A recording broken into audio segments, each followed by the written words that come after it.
as promised, barbecue master extraordinaire Jim Johnson is here today. I'd call him Mr. We need some food over here, and Jim brought it, as he always does. Good to see you. Happy New Year. Happy New Year. Merry Christmas. I hope everybody had a great holiday season so far. We did indeed. It's not over yet. We're still celebrating. We just keep on celebrating. Now, I have the breakfast casserole here. Jim's going to do 2 segments with us, so don't get real excited. Tell us about the casserole, and that's going to feed a lot of people. Yeah, this is great for the holidays, and the reason being is because you can make it in advance. You can make it the night before, and then all you have to do is pop it in the oven, and you're going to feed a lot of people with this.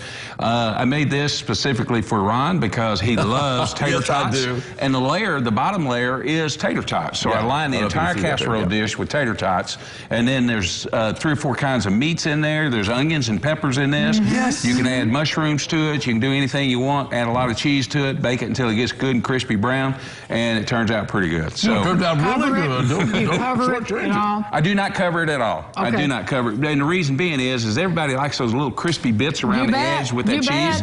And so it allows it to crisp up, and it gives you a little bit of everything you're looking for. And it just feeds a nice large group during the holiday sessions because you don't want to spend time cooking the entire holiday season. Make this in advance, put it in the oven, bring it out an hour later, and boom, you've got, and it's a great meal. You can do it for breakfast, and then leftovers, of course. You can make a cheese sauce, pour over the top for lunch or dinner. It can be eaten anytime. It's good for anything. Am I tasting barbecue sauce on here? So you put barbecue sauce on everything. We love it, though.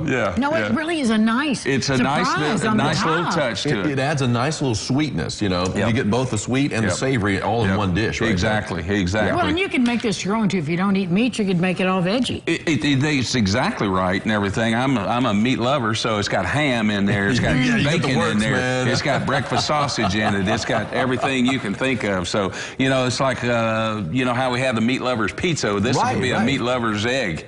You know, so, and there are some eggs in there, believe it or not. We put a dozen eggs in this. So. Yeah, I don't really taste a whole lot of eggs, but and there's a dozen eggs in this. And then, you know, with just so many different ingredients, you can taste the onions and the peppers and what have you. It's really, really, really good. I mean, it's rich.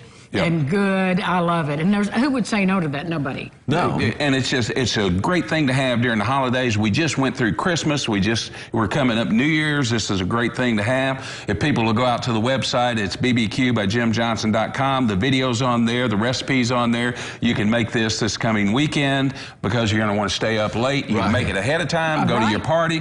Sunday morning you wake up. Monday morning you wake up, pop it in the oven, and you make everybody happy. It's really good. And you made a nice little schmear here. You got a little charcuterie board. What are we seeing on here? Let me tilt this up and see if I can give you a good look at this at home. So you got pepperonis. You can make these any way you like. What happens is we love doing these and everything, and we kind of show off a little bit because I make the boards myself, and then we kind of decorate them to cover up all the flaws. You mean you actually make the board it's Exactly. on? Look at you, of course. So. Woodworker and barbecue master. Right, but beautiful. So once again, we've got sweet and savory on this, too. It does, and you've got your cheese, and you've got the sausage and everything on there, but it's also covered with the barbecue rub that we use. So we put that on there, and it just makes a really good taste and everything for the cheese. And how can people get a hold of this, Jim? This is sold locally. You can go to Time in the Kitchen. You can go several places. Day Week Meat sells it. Fox Pool sells it. It's sold at Eastland Mall. It's sold a lot of different places. It's everywhere you want to be. And it's on the website. It's the #1 rub in the world right now. Yes, and we're going to come back with some barbecue chicken and ribs right after this. Jim Johnson, yes.